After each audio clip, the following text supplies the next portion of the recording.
So we have a packed agenda today.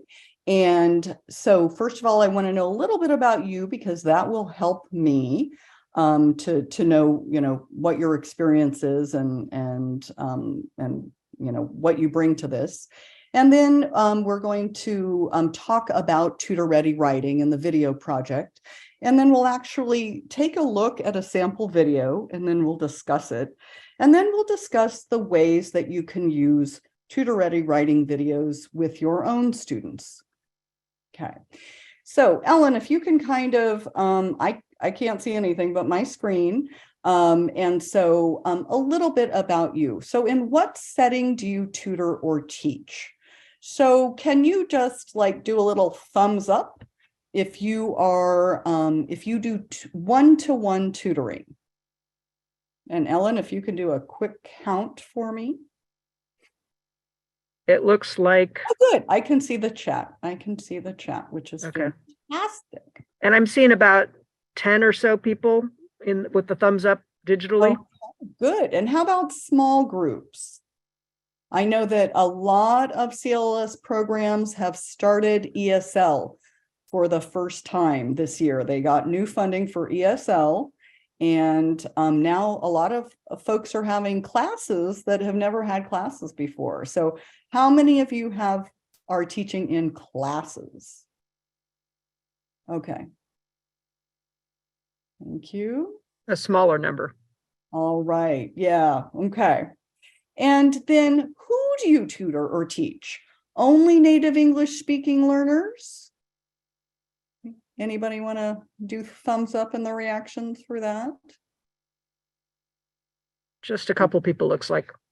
And then only English language learners, those who are have another first or second language. Looks like about 5 people. Okay, how about well, no, that's wrong. Maybe about 10 or 15. Okay, great. And how about both? Yeah, I think probably now in most programs across California, most people are probably serving both. Oh, excellent. And a computer lab too. That's great. All right. Thank you so much. All right. And then we also have, what is your experience teaching writing? So how many folks are currently teaching writing to one or more adult learners? About a handful, Kathy. A handful. Excellent. And how many have taught writing to adult learners in the past, but are not doing that any longer? Just 2 is what I see. Okay.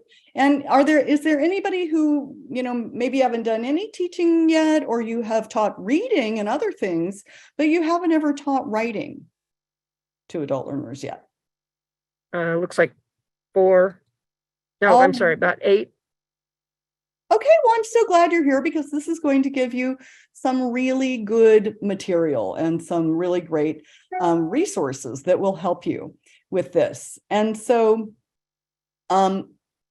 why did we even have this project? Why did we create these videos that actually show learners and tutors working together, demonstrating best practices for strategies in how to teach learners beginning writing skills or how to improve their writing skills? Well, a few years before we did this project, team and I got together and we had a video project where we recorded adult learners and their tutors teaching reading strategies. And so we worked with learners in Partners in Reading at the San Jose Public Library, where Ellen is, and Read Santa Clara at the Santa Clara City Library. And we filmed a bunch of videos that you'll get in your handouts. You'll see how to access those reading videos. And those reading videos were so well received that people asked us, we were subject matter experts. We go all across the country working with programs and adult education and literacy programs, saying, these are great. We love these. They're so helpful. You really need to do this for writing as well. It can be pretty challenging to teach our adult learners to improve their reading skills, it can be even more challenging to help them improve their writing skills. And so we decided that we wanted to fill that void. And so a team of us got together and we produced these videos with tutors and learners from the Sacramento Public Library Adult Literacy Program and from Alameda Reads at the Alameda Free Library in the Bay Area. Okay, so why? People need support. A lot of tutors don't know how to teach reading. A lot of program staff don't know how to support their tutors and their learners and their teachers for how to teach this. And so everybody just really needed some guidance on this. And so the video project is particularly helpful because you see firsthand, what does tutoring writing look like? You can read a tutoring manual. There's some great manuals out there. You can go to trainings, but it's all theoretical. You can't actually see what it looks like being done. And so it's really, really helpful to these are real live learners and tutors, right? And they are participating in real life lessons. And so people have said this is really a very, very helpful resource because they can see what it looks like, especially if you're a new tutor. So what are these writing videos? Well, they're free. First of all, everything that we do is always for free, and you can find them anytime, 24/7. They're available on the web, and one of your handouts will tell you how to access them, as well as the reading videos. And again, these videos, there are videos out there. A lot of them are how to teach children or adolescents. Not so many about how to teach adult learners. And so these videos are developed especially for volunteer tutors, teachers, and program staff in adult literacy and ESL programs to learn about teaching that we know to be effective. We know that these strategies that we're going to be highlighting are based on research, right? There's a certain body of research that subject matter experts in adult education have put together, and all of these reading strategies are based on that research. So experientially, we can kind of get a feeling for how our learners learn best and what strategies work with them, but it's always nice when our own experience is backed up by research.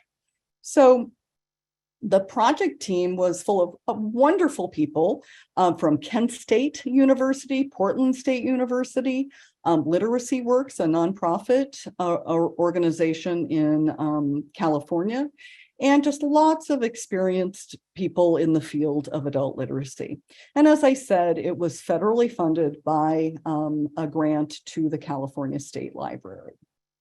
So each of the videos, in addition to showing an actual strategy and an actual lesson, and the videos are long because we want you to see what an entire lesson looks like. But at the end of each video, there are also tips for working with learners of different levels and learners who are not literate in in any language. And so we know that each of the videos just highlights, one tutor learner pair, and the learner can only be at one level.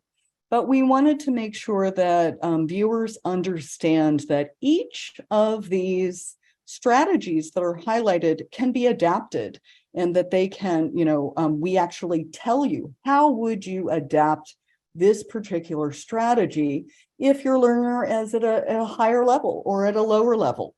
And so people really seem to appreciate those tips. Also, we wanted you to know where to go for the resources. If you wanted to do, your own research, and if you want to follow up and learn more about these strategies, we wanted you to have the information for how to get there. And then some of the strategies show different documents. And so we also wanted to guide you quickly and easily to the documents and to the resources that you see the learners and tutors working with in each of the videos. So that's at the very end of each video. Whoops, sorry. All right. And then we had a pretty ambitious goal for each of the videos. We did not just want to show strategies. We wanted to show more than that. And so in addition to showing the best practices for teaching and learning, we also wanted to make the point that if you try to do too much in a lesson, it can be very overwhelming for learners. And it's so tempting, right? Because there's so much to know. There's so much to teach. There are, so many examples, and we want to do it all because we want to do the best thing for our learners. But that can be too much. In tutoring, less really is more. And so we wanted to explicitly demonstrate that in a lesson, it's really best to teach one strategy at a time. And then also, especially in California Library Literacy Services, adult literacy and ESL are learner-centered. And so learners and tutors are partners. And so a lot of that is, making sure that the learner feels empowered to express how they're feeling about how the tutoring is going. Did they enjoy that lesson? What did they like about it? What didn't they like about it? What could you change to make it better for them? So you will see there's an evaluation piece at the end of every lesson. And so we wanted to model that reflection piece. We also wanted to model that tutoring should not be a miserable experience. It should be a fun experience. It should be pleasant. Learners and tutors really need to have a rapport and a positive relationship that makes learning fun and that encourages learners to come to lessons because they enjoy them. They have a great relationship with their tutor and they want to continue their learning. So that was an important aspect of these videos as well. So the videos, the pairs that you will see working in the videos are obviously working one-to-one, but you can always adapt the strategies that are in the videos so that you can use them with small groups and whole classes. They can be used for adult basic literacy students, higher level GED students, and certainly English as a second, English for speakers of other language students, okay, English language learners. Okay, so when we were trying to organize these videos and really think about, okay, how do we present them to viewers? It was difficult. When we were making this decision for the reading videos, it was very, very easy because there are 4 components of reading, right? Alphabetics, fluency, vocabulary, and comprehension. So it was very easy for us to organize the reading videos on the 4 components of reading. Writing does not work that way. So for any of you who have tried to write, who have tried to teach writing, you know that it is not linear, right? It is not clean. It is messy. You come back, you think, you write, you think more, you draft, you revise, you edit, you think more, you get feedback. It's a whole process. And so it was a little more difficult, but these are the categories that we decided to go with. And so the writing process, we really felt that this was very, very important for learners and tutors to understand. So a lot of our learners think, oh, well, you read a book, you read an article, you read something in the newspaper, that somebody just sat there and wrote it.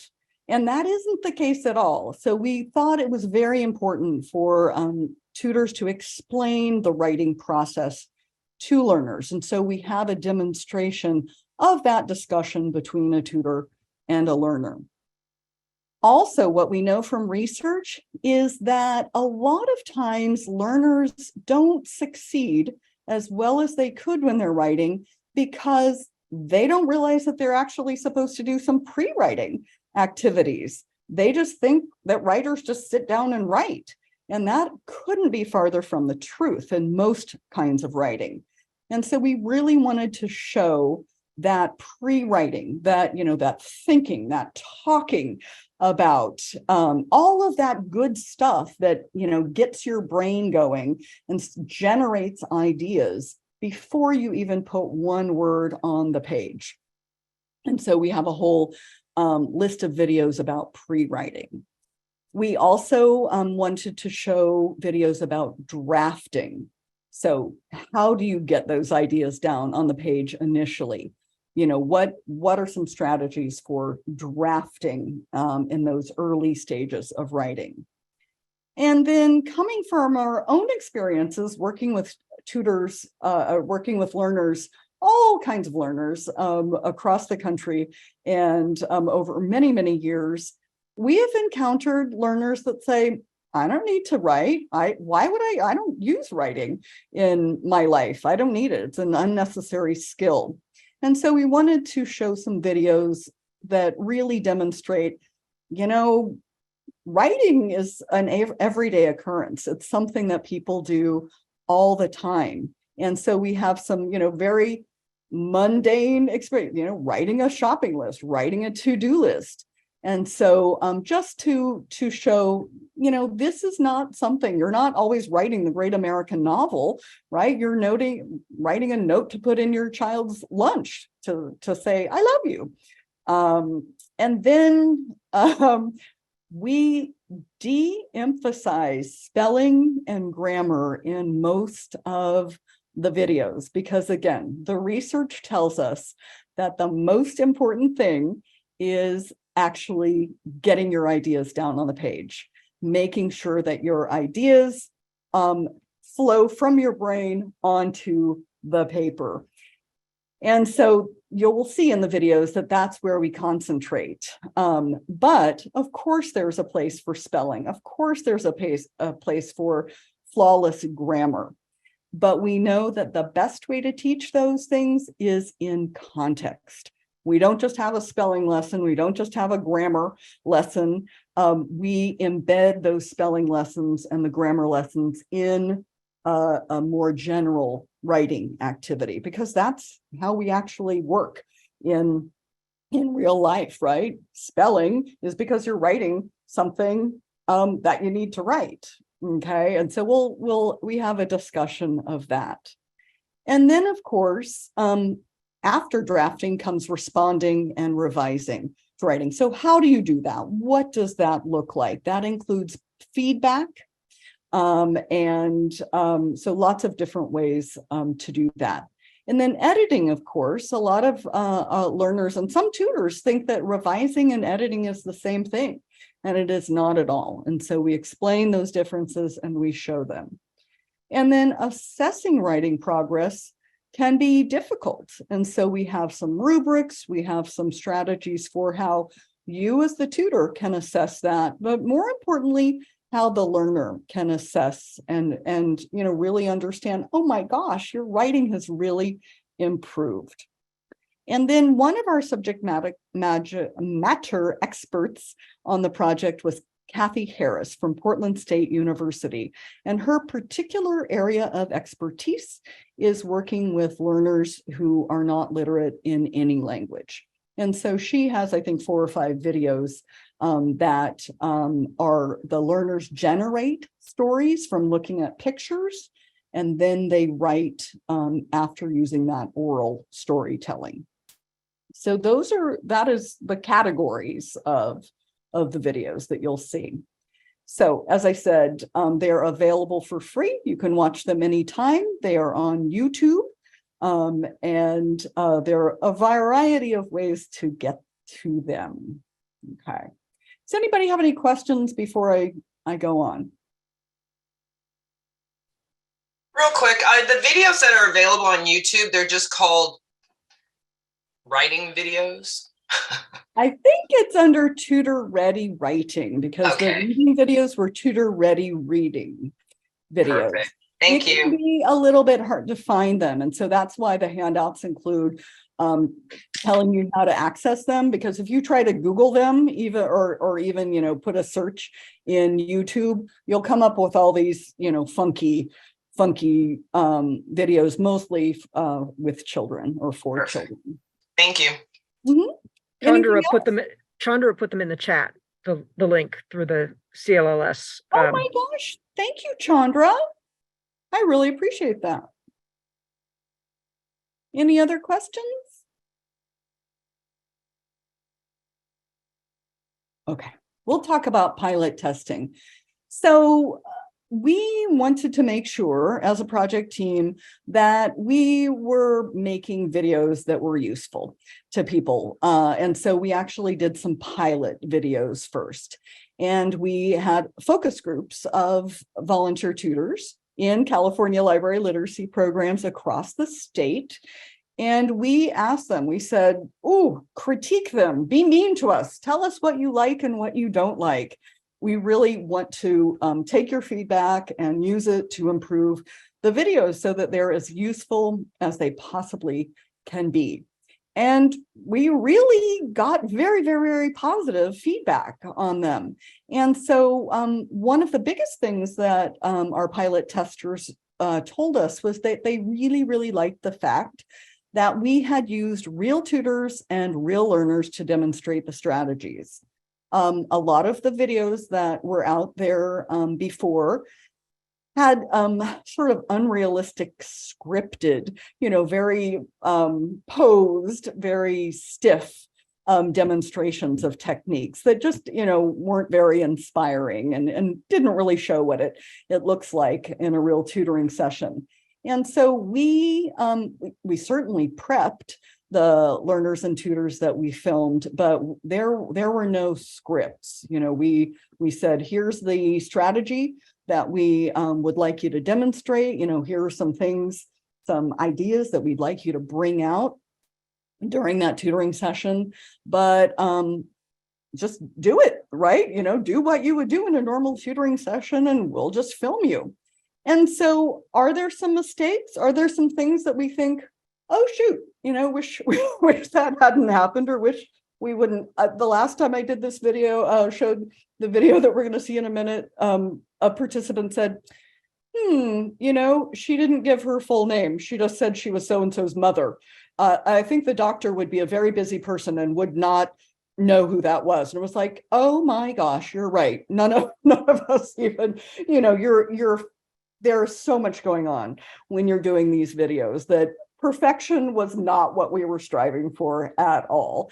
And so, yeah, they are not perfect.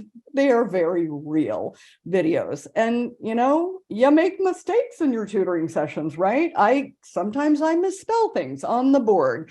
Sometimes I say something and I think, oh, that wasn't actually right. Let me go back and correct that. So we're actually okay with them not being 100% perfect. And it, you know, it's something for you to look out for. And then the focus group of tutors also said that they really felt like the topics that we covered and the strategies that we demonstrated were very relevant to their own tutoring needs. And they also said that they were very easy to understand so that they could also use them in their own tutoring sessions. And they said that they could, in fact, use them immediately, that they were very excited that the topics were so relevant that they could put them into action the very next lesson, which is precisely what we were hoping for. Okay, so any questions before we watch a sample video? There are no questions in the chat. No questions. Okay. All right. So I chose a video to show to you today, and it's about 13 minutes long. So it's a little bit, you know, it's going to take up a little bit of this webinar, but I think it's really important for you to actually see what a video looks like so that we can have a rich discussion about them a little bit later on in the webinar. So please, as you watch the video, please look for these things. what is the strategy? What strategy is being taught and what strategy is being learned? And how is the tutor teaching the strategy? So, what are the different ways? What is the approach that the tutor takes to teaching? And then what is the learner's response to learning the strategy? Okay, was it positive? Was it negative? Was there confusion? How did they react to that strategy? And then also take a look at the relationship between the tutor and learner. What is the sense that you get from that? What do you think? Is it positive? Is it negative? Is it neutral? How would you categorize or classify that relationship? And then, as I said, there's always a reflection piece at the end of each lesson. And so, really take a look at that and say, okay, how did they do that? How did the tutor guide that reflection piece? What questions did the tutor ask? How did the tutor receive the learner's feedback, and how did they proceed? And then for those of you who are teaching in small groups or classes, how might you adapt this strategy so that you could use it with more than one learner at a time? Okay. I have a question. Oh, yes, please. How long did this project took? Was it years? We had 1 year. So the funding okay. cycle is 1 year. And you would think that that is plenty of time to record videos, but it takes so much planning and so much orchestration, and the editing takes a really, really, really long time. So our wonderful videographer had just so many hours of video that we all had to go through and, make some tough decisions. And, so we, it took a full year for sure. Thank you, Marlon. Oh, Ellen, thank you. How many videos are there? That is such a good question, isn't it? You know what? While you watch the video, I am going to count them up. I think it's 50 something, but I can't remember. But that is a really good question. So I'll let you know after we watch the video.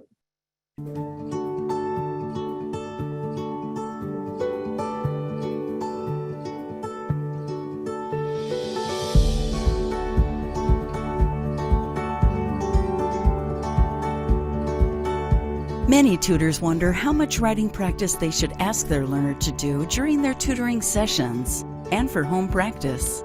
They might struggle to find interesting writing activities that are immediately relevant and meaningful to their learners' lives and at their skill level. Some learners resist working on writing, preferring to focus on reading activities. Some say they don't need or want to write in their everyday lives. Others believe they have nothing to write about. Writing is useful for many reasons. Most people write every day for practical and commonplace purposes.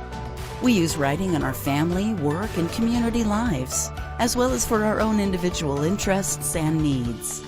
It can be helpful for tutors to introduce learners to activities that not only help them build their writing skills, but also make their lives easier.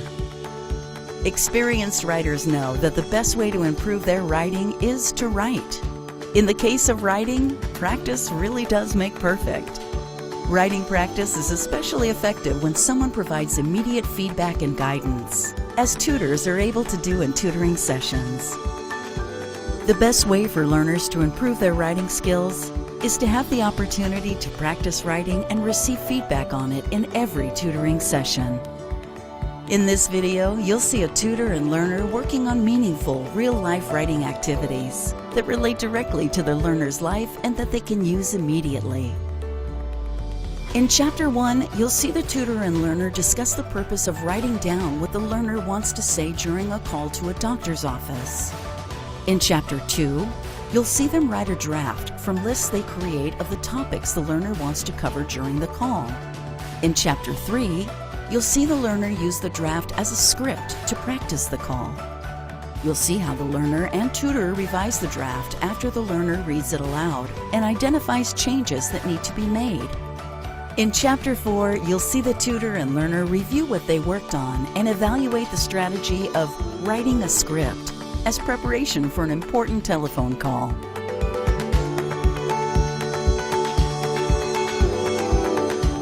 Well, good morning, Hyunji. Good morning, Diane. I gather that your daughter's not feeling any better after all this time. Yeah, it's past a week. Still, she has high fever, so I think I have to call in doctor. Okay, and you mentioned that you wanted to plan that conversation before you actually call. Yeah, I need that. So- I need to make a list. We're going to practice writing by making that list for you. Okay. So what do you need to tell the doctor? What's happening with your daughter this week? She visited doctor office last week, but her fever is still going. Okay, so she still has a fever. Yeah, around over 100 degree. Okay. So I have no idea. I tried to took a shower and then I tried to give medicine Tylenol, and then she tried to eat icy thing. Cold things. Yeah, cold thing, but still fever not going down. So her fever hasn't gone down. How is she feeling otherwise? Is she? I think she is still so weak. She's She still just weak. laid down on the bed.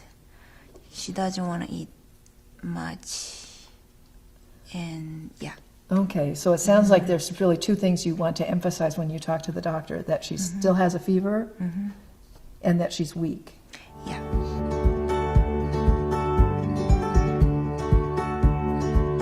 So why don't we make a list with those things? Okay. So first, she has fever. I think she still have fever. And then she is weak. And then, Not hungry. yeah, not hungry, right? Not hungry. So, how can I do? Okay, so you'll want to tell the doctor those things. And then, what do you need to know? Yeah. What should you do? What should I do? And does she need to go to doctor office maybe? Does she need to go back to the doctor? Does she need to back to the doctor?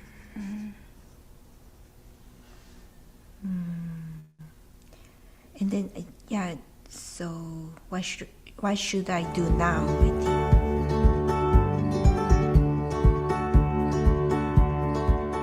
Okay, so we have a list of things to tell the doctor and some questions to ask the doctor. Yeah. But you know, when you call, you probably won't be able to talk to the doctor right away, and you probably first will have to leave a message. Okay. So let's practice that so that you can be comfortable just saying the things you need to say and saying it crisply and quickly and not worrying too much about it. Okay. So you're going to identify yourself and you're going to identify your daughter. Say, this is about Sarah. Okay. And then you're going to tell her these things. So let's just practice. Pretend that you've called and you're leaving a message. Okay. Hi, Dr. Brown. This is Sarah's mom. Sarah still has fever. She is weak. She is not hungry. What should I do now? Does she need to back to the doctor office? I think I have say something Say, more. please right? call me. Please call me. Yeah. Then is a phone number maybe. Yeah. I don't know. Well, I think that went really well, very smoothly and clearly. So let's just rehearse one more time, Yeah. and at the end we'll give you your phone number. Okay. Okay, let's try again. Okay. Hello, Dr. Brown. This is Sarah's mom. She still has fever. She is weak. She is not hungry. What should I do now? Does she need to back to the doctor office? Please call me. My phone number is 510-555-9751. That's very good, and that'll be very clear, and that should get you a good answer. I want to suggest one thing that we might want to change. This doesn't have to be grammatically perfect. It just needs to communicate. Okay. But I think it might be clearer if you said, does she need to go back to the doctor's office? Put that verb in there, need to go. Need to go back. Need to go, yeah, you're right. That's where it goes. That's correct. She need Back to the go doctor's back. office. So you want to try it one more time with that? Yeah. Hello, Dr. Brown. I'm Sarah's mom. She still has fever. She's weak. She's not hungry. What should I do now? Does she need to go back to the doctor office? Please call me. My phone number is 510-555-9751. Thank you. Excellent. That's very, very good. So I think you're ready to actually make the phone call. Before we go on to that,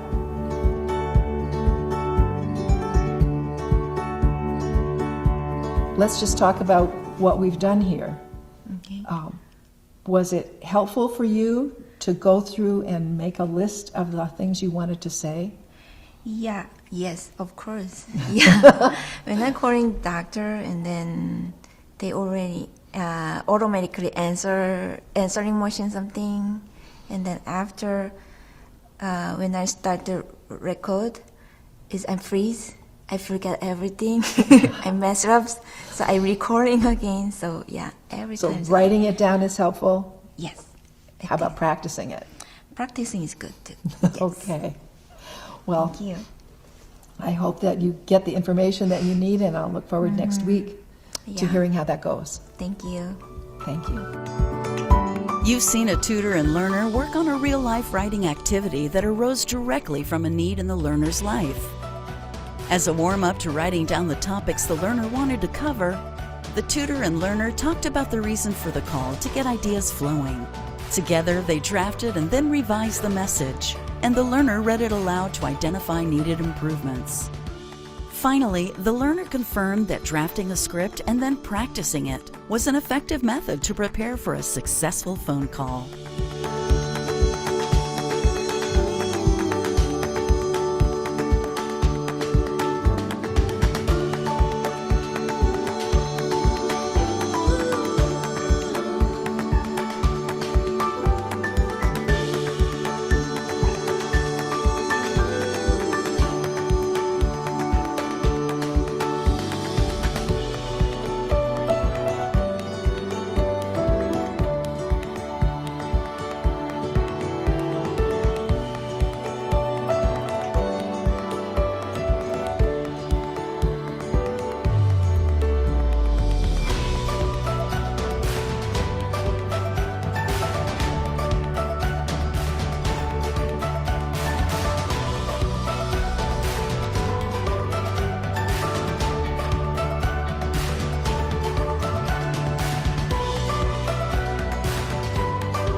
yeah, what did you think?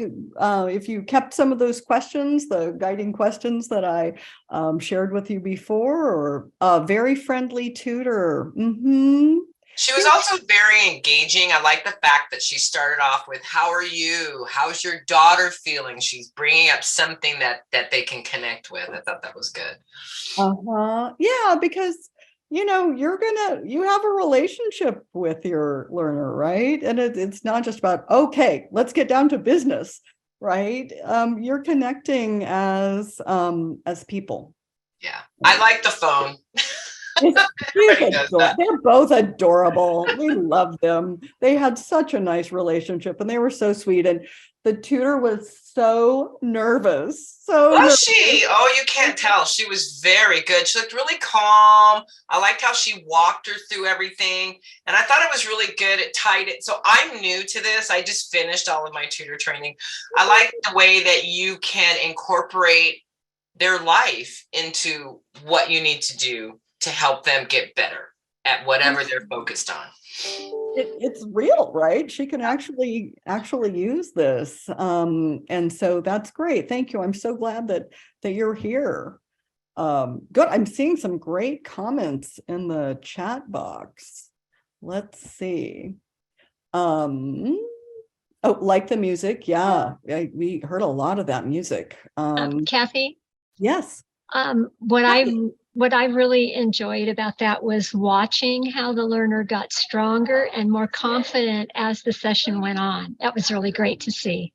Exactly. And that, she built her confidence and all of that practice, right? It's like, oh my gosh, how many times are they going to do that? Well, they do it as many times as is needed, right? Because until she built her confidence. And did you notice how often the learner self-corrected?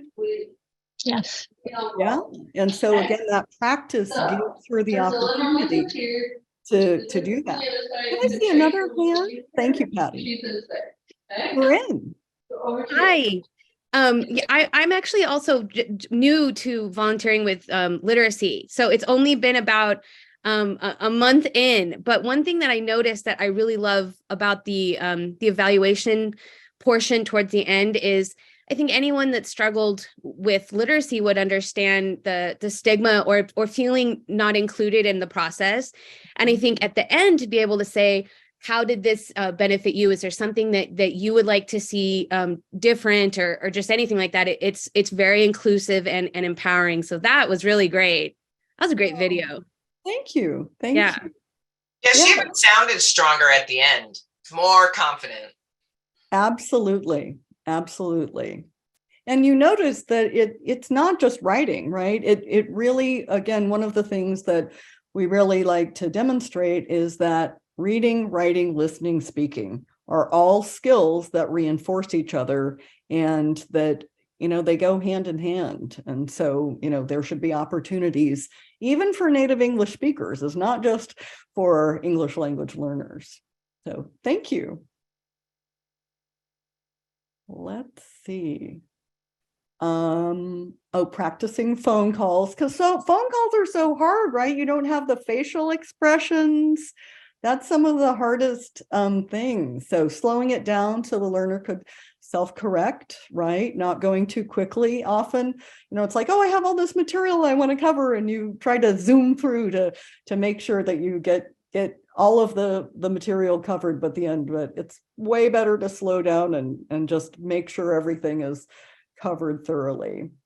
Many learners are nervous about talking. Or children who use text all the time, like my girls. You want me to call? I have to talk to them? Isn't that, I know, nobody That's a novel thing. Let's see. Shay has a suggestion. I would say it would be nice if the helpful tips at the end of the video were read aloud rather than just screen. Yes, voiceover artists are amazingly expensive, very, very expensive. And so it doesn't seem it, but if you multiply that amount of voiceover for whatever number of videos that we made, it adds up. And so we would have liked to do that, but our budget just didn't, didn't. And did you love the voiceover artist? What did you think? Yeah, she is actually a somebody who lives in my town, and she's a DJ, and she is a great rock and roll singer too. So so she was giving us a discount, and it was still quite pricey. So what other comments do you have? I thought the self-correcting was good because she kept saying that one sentence where she forgot go, and she didn't say anything. And then at the end, it was very constructive. Oh, this might be better, for them to understand. She put it in a context that'd be clearer for them to understand exactly what you're asking about, not like, oh, hey, you left out a word. So I thought that was pretty good. Right. And many times with writing, this is a nice tip for correcting writing, is that if your learner reads their writing out loud, their eyeball may not pick up any mistakes because your eyes actually self-correct, right? Your eye knows what your brain wants to say, but your ear doesn't always. And so if you can do this for yourself too, if you're reading it out loud, it's like, wait, that didn't sound right. Something's missing. And so that's a really good, that's why in most of the videos, you'll see the learners reading out what they've written. Okay. All right. Anything else? Did you feel like you would know how to teach that lesson now? Did it feel like it gave you some good, helpful guidance? Yeah, I think so. I was expecting it to be more drawn out because you preface with it's a long video. It actually didn't seem that long good. as you went through it. It didn't seem that long to me. Oh, I'm glad. That's good. I hope it moves right along. Yeah, and we had to make that decision. So it's, some people are like, no, you can't go past 5 minutes. It has to be short and pithy. Nobody's going to pay attention. And it's like, well, that's not how literacy lessons are. They're not 5 minutes. They are the length they need to be, right, to cover the subject. And so we're like, this may be longer, but this is the way it needed to be to show the actual thing. Ellen has a suggestion. Breaking into chapters made it go faster. Exactly. That was the videographer's tip. He said, what will help with that is if we segment it. All right, great. Well, why don't we go ahead again, and I'll share my screen again, and then we'll talk a little more, and then you're going to get into breakout rooms, and we'll have some more discussions about how you can use these videos. What if you are teaching by Zoom? What if you're still teaching virtually? Because many people are, right? I still am, because it turned out that was more convenient for some of the learners in the program that I teach for. And so I teach a night class via Zoom. And so, how can you teach some of these writing strategies that we feature in the videos by Zoom or virtually? Well, the answer is, it really depends on the skill set of you as the instructor and of the learners and what technology they have.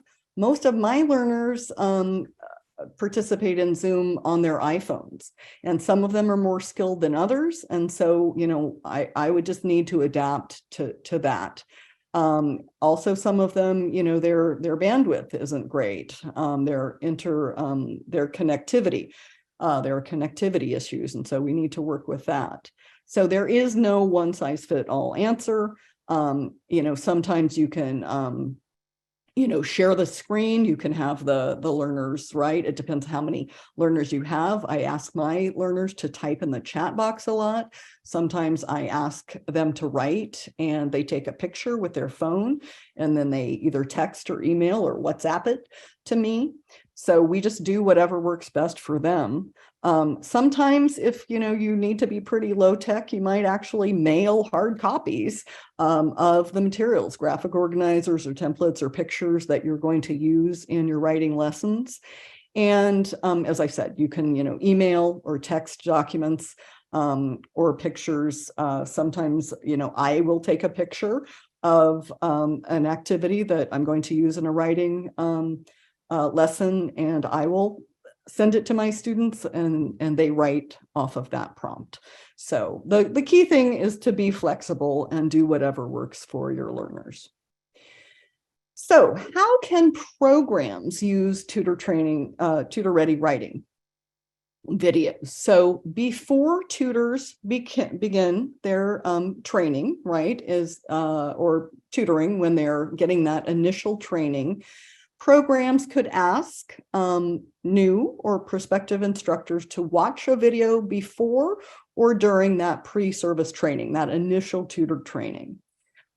If your tutors are current and they're already in your program, then it could be that maybe the program staff decides, I've been getting a lot of questions about how to do this kind of writing, or how to, how to teach grammar. And so maybe I'm going to ask our tutors to watch these videos, and either, we can discuss it later, or we can have a meeting, a group meeting. Okay. How do you meet learner needs with these videos? Again, if a tutor or a learner says, boy, I'm really having, some challenges with this particular kind of writing, then the staff can say, I have the video for you. Why don't you watch this? Here's a link to this video, this strategy. And I think that once you watch this, this will really help you to know how to teach that particular writing skill. Also, what came out of this that we did not plan on, but the focus group tutor said, I would like my learner to watch this video, because they can then see what it looks like to be in a lesson that focuses on writing, and it will help them learn how to learn. And, those of us in literacy programs, we know that part of it is helping our learners know how they learn best, remember how to learn. Maybe they haven't been in a learning situation, a formal learning situation in a while. And this is like, okay, well, let me look at how that learner is learning. And so it really helps learners as well. If you are doing your trainings in person, then some programs that I know ask the instructors to watch a few videos on their own before attending the in-person training session, and then they discuss those videos in the in-person training. And I know one program that is still doing their tutor trainings virtually. And what they do is it's a kind of flipped classroom thing where they ask their tutors, the instructors, to watch a bunch of videos on their own, and then they come back and they have short training meetings based upon what they saw in those videos. So lots of different models that you can use these videos for. So any questions before we go into breakout rooms and you discuss with each other, how do you think you might be able to use these videos in your particular case? I have a quick question. This might be silly. So I'm going through the Monrovia Literacy Library is where I'm going to be doing the tutoring. And I took a couple of the reading workshops, and one of the women asked on the call, what is the reading level of the individuals participating in the literacy program? And, she said, oh, they have to test at least at a second grade. What about writing? Do they have to have some fundamental skills with writing to be able to? Because like the video that we saw, the woman wrote very well. In fact, her penmanship is probably 10 times better than mine. But do they have to have some baseline level for writing, or just? No. And it part of the reason with that video that I was just showing, I think let's do three people in each. Ellen, sorry, I'm trying to answer two questions at once. Thank you, Ellen. It makes us very sad when we hear programs or tutors say, oh, my learner's not ready for writing yet. You know, we're focusing on reading. We're going to do writing later. Oh gosh, no. You know, you can start your learners, you know, writing at any level. And as you'll see in the videos, you know, for the learners who don't have any literacy in their own language, they're writing, you know, they're getting started. You may need to work on the alphabet. They may be copying. You know, copying seems like kind of a pointless activity, but it isn't. It's actually, you know, those motor skills are being trained. It's actually neurologically, the actual act of tracing is helping the brain learn how to write. And so there is no minimum. So usually in programs, what we find is that learners' reading skills are usually higher than their writing skills, because reading is receptive. It's a receptive activity, right? You're not producing anything. You're taking information in. With writing, you are producing something. It's a much harder cognitive skill than reading. So yeah, our philosophy, our team's philosophy is you start writing from day one and no minimum needed at all.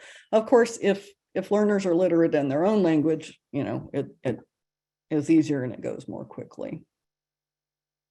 Okay. Any other questions or comments before you go into your breakout rooms? You have about 10 minutes in your breakout rooms to discuss how would you use these. All right, so who has some ideas? How do you think you might be able to use these videos? Oh, thank you, Rosie. Yeah, it was nice talking to the other tutors. So, I mean, for me personally, since I'm new to this, I would use them just to get myself up to speed, to see how that interaction works. Just to, you know, because we do role playing in the corporate world, so now I can watch somebody else. But I think it's really, I like the dynamics and how to ask questions and how to follow up. I thought that would be very, very helpful for me personally. Good. So it's a model for you to learn from, especially being new. Terrific. Great. Patty. Allie and I were talking about how these videos would be great from A to Z in the very beginning when you're training tutors, for them to actually see the process and view it. For a learner, if they're not wondering if they want a tutor or not, they can see how it works. And then along the way, be the tutor and the learner together when they first get matched. I mean, you know, from beginning to end, I think these videos would be wonderful. You know, that's a new idea, because I was, you know, we've been talking about showing them to learners who are already in the program. But yeah, you could show them at a learner orientation to say, this is what it's like, because it's really hard for learners to envision, right? What is this going to look like? Exactly. That's a great idea, you guys. Good job, Patty. It's not even what is it going to look like, it's what will I be going through, because it's always about the I. Yeah, it's true. It's true. What other, how else do you think you might be able to use these? I was thinking that I can incorporate the videos with a book that I'm currently using that I suggested in the breakout room as well. It's called Perfect Phrases, and there's actually a couple of chapters in there about a doctor's visit and also talking to the doctor's office, and we role play in that when we're reading through that chapter. It's very similar to the video. Yeah. Excellent. So as a complement to presenting the ideas in other formats. Great idea. Thank you for sharing that. Thank you so much for joining me this afternoon. I really appreciate your participation, and I really hope that you find these videos useful. Please do check out the reading videos as well. There are links to those. one of the handouts will be how to access both the reading and the writing videos, and another handout will be a list of all the writing videos with the descriptions of what they contain. So, and I think it's 39 of them. So thank you so much, and happy writing tutoring.